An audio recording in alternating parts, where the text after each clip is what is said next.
Welcome to the Best Small Business Show. Hey, BJ. Hey, Rich. You know what? I cannot even believe that it is June 9th. That's crazy talk. Yeah, Q3 is right around the corner. I know. Sheesh. Yeah, the market is moving incredibly fast, faster than I'd ever expect, and the calendar is just flying by. I know. We have, obviously projections and all of that kind of stuff. And the other day, my office manager said, well, with Q3 coming up, we've got to hit this target so that we can be ready. I'm thinking, you're crazy. It's not Q3. Yeah. But I'm loving it. So today we are going to talk about a major pain point, making sales, but starving for cash. This is a hard one, Rich. Yeah, but this is one that so many small businesses run into. And the fix that we've got today is to help you master your cash conversion cycle. And it's a complex term, but once you understand how to build this cycle within your business, you'll be like, why didn't I do this like 6 months ago, a year ago? It's critical for every small business to master their cash. Right. And you're talking numbers, Rich. That's all it is. So let's set the scene. Why do profitable businesses go bankrupt? Yeah, it's simple logic. This is my favorite quote. Profit is theory, cash is a fact. Okay. Ooh. I'm making lots of profits. It's a theory. Do you have the cash in hand? That's the most important part. You cannot fund payroll with uncollected pipeline revenue. If you have a stack of accounts receivable invoices on your desk that you haven't collected on, you can't pay your people that way. You just can't. No. And this is around the time I think we should tell everybody to take some Tums, because we're going to get into it kind of hard. And you know what? If you're flying blind without knowing the cycle, today we are going to give you 4 strategies to start to control your cash. Yeah, it's so interesting. And BJ, I run into this with so many small businesses that attorneys are the worst sometimes. They have they have a stack of clients that owe them money. And I go, there's all this money just sitting on your desk. Just call them up. I can't call them on the phone. Oh, I can't. Oh, it's insulting. I'm an attorney. I'm not a bill collector. I go, but you've done the work. You're done. They just need to pay you the money. So exactly. It's crazy. Well, bring us into number 1. Number 1 is track the outbound dollar. Okay. So you need to know exactly when your dollar leaves. Okay. And you know what? That's a great example with the lawyers, because most lawyers are extremely careful about charting all their hours. And, let's think about like inventory, marketing, payroll, all those things. You need to track the exact departure date. Mm-hmm. And you're going to all of a sudden, if you look in an Excel sheet, you're going to have a real clear line of when things go out during the month. Yeah. And getting back to attorneys, they're the ones that if they let it go too long, they end up giving discounts because they just want to get some money. But I said, if you put in 20 hours and you charge $400 an hour, that's a certain amount of money that you need to collect. And I said, I'll give them a discount. And I go, don't do that. Just ask them for the money, because too many owners completely ignore their outbound velocity. If you can, build in the cost for every service or product that you offer. Yeah. And I really feel that making hard dates, not rough monthly estimates, hard dates. Start with payroll, easiest one to do, because you know exactly when each one of those outgoing, be it the IRS or whatever, the payments, all that kind of stuff, those numbers. Yeah. And then things such as inventory, maybe a little flex, right? Mm-hmm. Marketing, a little flex. But we also look at attorneys, let's just use that example a little bit. Do a retainer. Mm-hmm. There's ways for you to understand, that there are remedies to getting this to happen. Exactly. So, what our action step for this one is map your exact outbound cash calendar today. As an example, I had an $8 million client sit in my office, and guess what? They were completely panicked because he was about to miss payroll. Oh, Okay. geez. His P&L said he was highly profitable. We were looking at his numbers. He had his laptop open, but his bank account was empty. We dug in and found the exact problem. He was dropping, now you're going to love this. He was dropping about $100K on materials and labor on the 5th of every month. Oh my God. But his Wow. own clients weren't paying him until the 45th. He was blindly walking into a 40-day, and like Stephen King, dead zone. Dead zone. Every single month, 40-day dead zone. And it builds up, acting as a free zero interest bank for his customer. Unless you're in the banking industry, stop being a bank for your customer.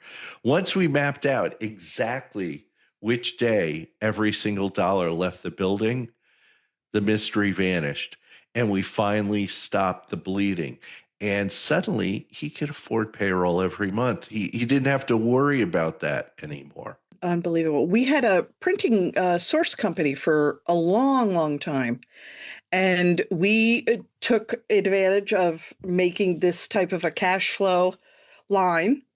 And it became quite evident that no, not profitable for the risk we took every time, because Mm-hmm. we would pay the printer right away because that's our way, Yeah. and then wait 30 days or 45 days after that. So the printing has long since been done. And here we have this huge stretch of time. So thanks for saying that, because I Yeah. think you have to think about that. Number two is compress the delivery gap. So shrink the gap to fulfillment. It's key. It's got to be done. Yeah, it's the time between spending and delivering is dead money.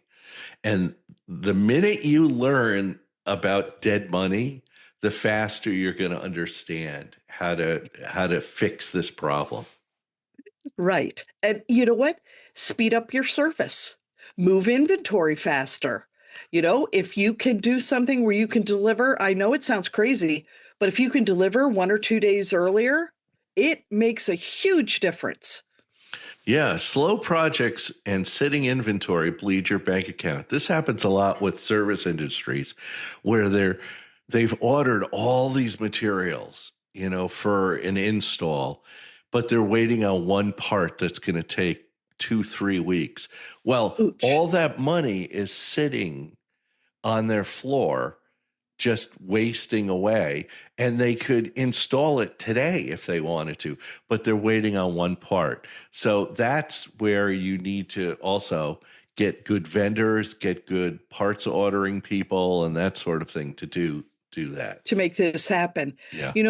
A great action step here is cut your fulfillment timeline by 10% this week. I know it sounds crazy. I know it sounds like, a stress on your employees, but it's not.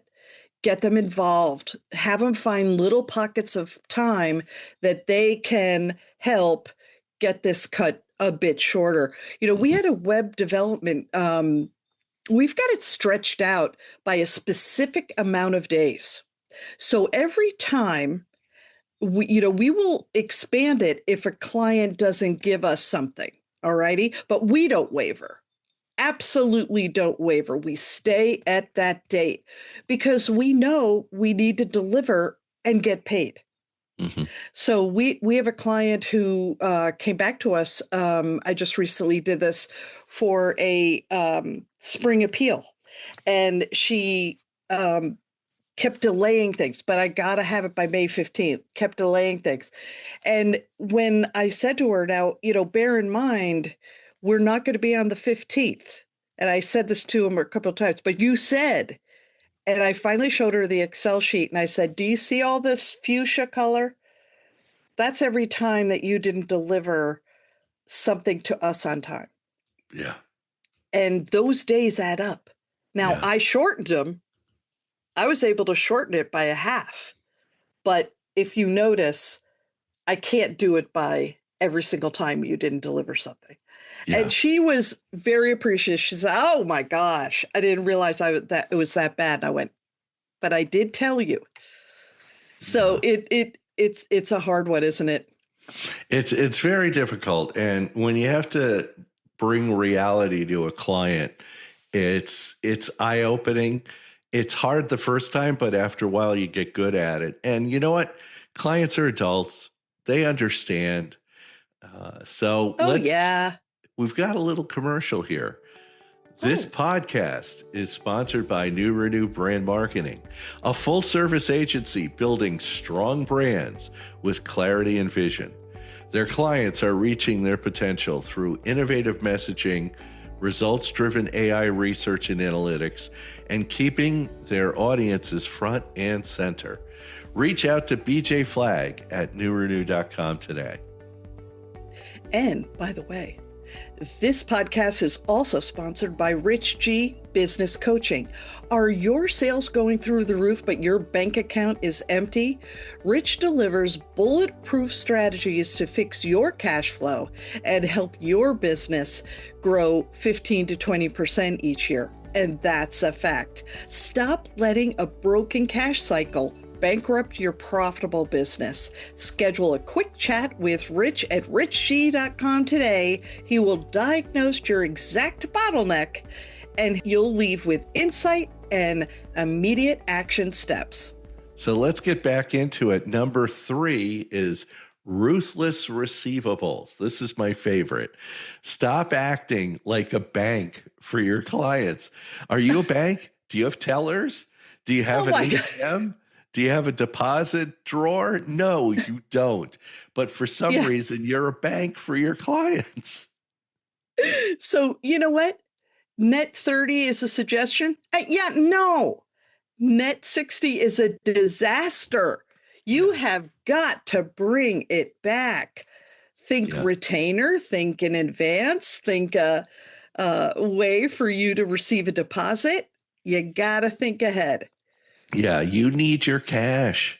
You got to pay your people. You got to pay your vendors. You got to pay your rent, electricity. Invoice the minute the work finishes.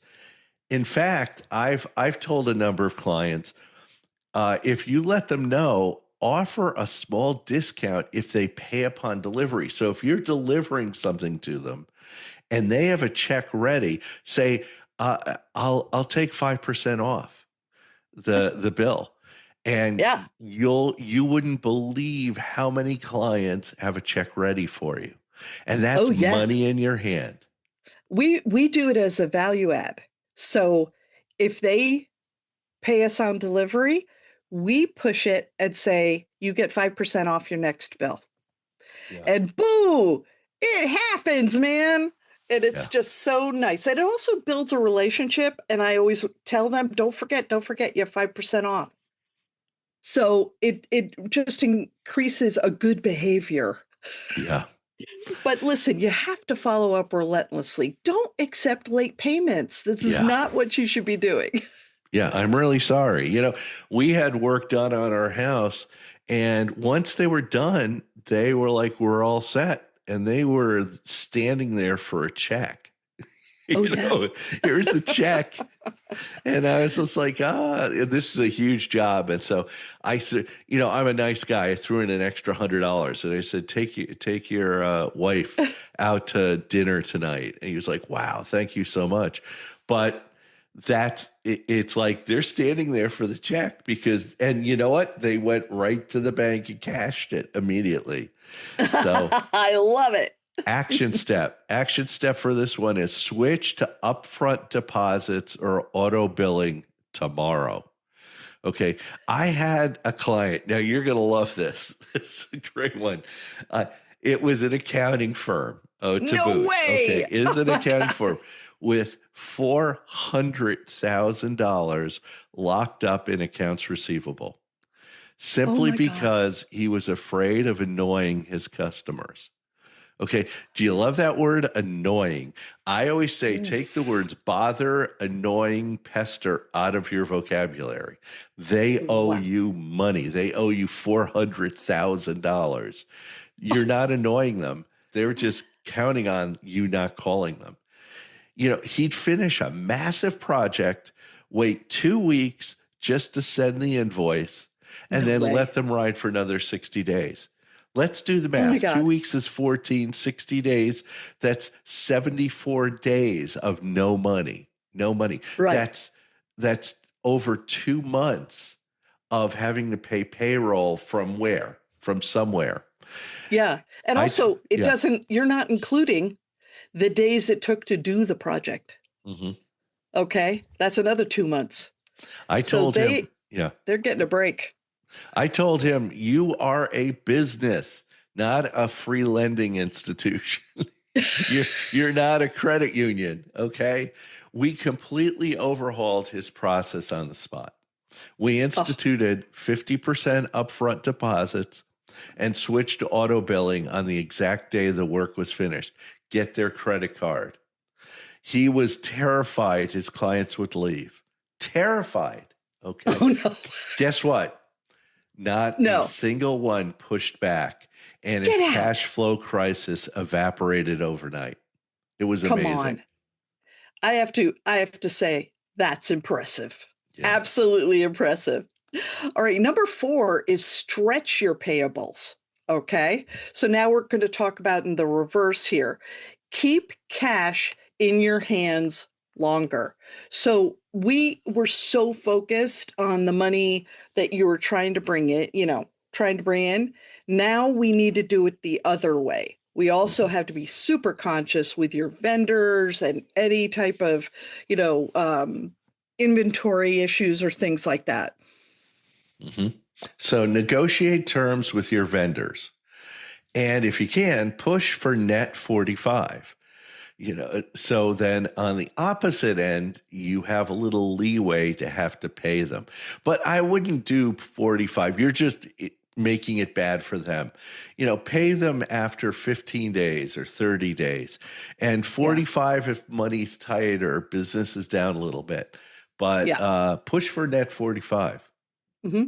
And this is when incredible communication pays off because, you don't want to pay it early unless they offer, a significant discount, Yeah. but you also don't want to stiff them because they're Hmm. in the same situation you're in. And when you're in a pickle, you need your vendors. Yeah. So there's this delicate balance that you play, right? Yeah. I have a pest control service and they just charge my credit card. Yeah. And it's kind of funny. They do the service and it's a quarterly service. And the second it's done, bang, I see them hit my credit card. It's just Right. like they're getting their money right out. So Yeah. protect your liquidity at all cost to survive. Oh, for sure. And you know what? Call 2 major vendors today. These are people who I want you to kind of, that you've worked with for quite a while and renegotiate your payment terms or at least discuss them and Yeah. have them understand. There was one person who I called, it was a printer. We do a lot of printing. And I called the printer and I said, because I can't pay online and use my credit card, I've got an issue. Yeah. I've got an issue. It's so easy. And I talked to him and I said, so easy to set up PayPal, set up any little service. And you know what? We helped him through it. And the ability to pay now or pay with that credit card, like I said, or discuss with your vendor that you're going to go long. All of that is just communication. That's all communication. And I got to tell you, it'll pay off in the long run. Well, to wrap it up, I'm going to give you 3 phrases, and I want you to go to your tattoo parlor and have them put right on your arm. Okay. Yes, Number please. 1 is know your cycle. Number 2 is shorten the gap. And number 3 is keep the cash. Okay. Love it. And you know what? You won't be worrying about payroll. You won't be worrying about paying your vendors. You won't be worrying about keeping the lights on. It'll all flow and you'll have nice cash flow. Exactly. Better people, better business, better life, Rich. Thank you to our producer, Richard Scalzo, for making us sound great. And thank you for tuning in to the best small business show.